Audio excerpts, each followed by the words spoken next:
તો હું કરવું પ્રભુ? તો કે હવે તારા પાપને પોકારે.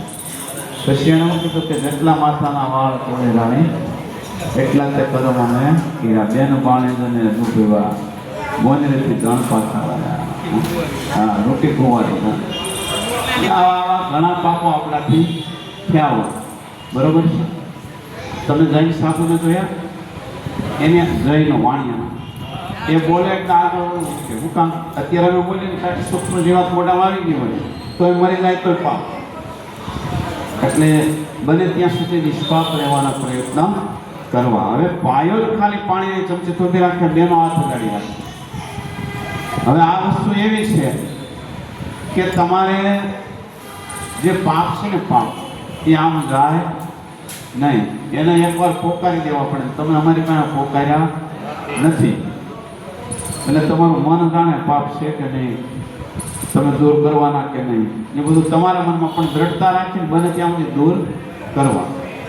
પાપની છાયાને કાઢવી પડે તો કાસાનું પાત્ર લેવાનું, એટલે તાંબણી લેવાનું, એમાં ઘી નાખવાનું, એમાં 1 રૂપિયાનો સિક્કો નાખવાનો, એમાં તમારા પરિવારમાં જેટલા જણા રહેતા હોય, 2 તમે 2 તમારા હોય કે 5 તમારા હોય, એ રીતે બધા સંતાનો વડીલો આપણા મા બાપ બેઠા હોય તો એમને બધાના મોટા જોઈ એક તાળી ઘી ને રૂપિયો એવી રીતે એમને ભોળાનાથના મંદિરે કોઈ પણ એક વ્યક્તિ મૂકી આવે. 2 જણાએ જવાની જરૂર નથી.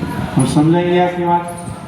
બોલો. મમ્મા પાપ છાયા દોષ નિવારણ અર્થે કાશ્ય પાત્ર ધૃતપૂરિત રોગ્યદાન ભગવાન મહાદેવ દેવાલયે કરીશે. મૂકી જથાય પાછું રાખ.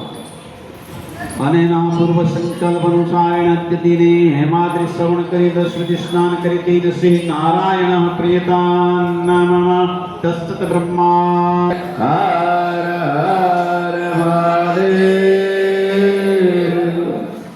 હવે વ્યવસ્થિત નાય હોય, કપડાં સારા વ્યવસ્થિત પહેરી, બને એટલા વહેલા આવજો. બરાબર?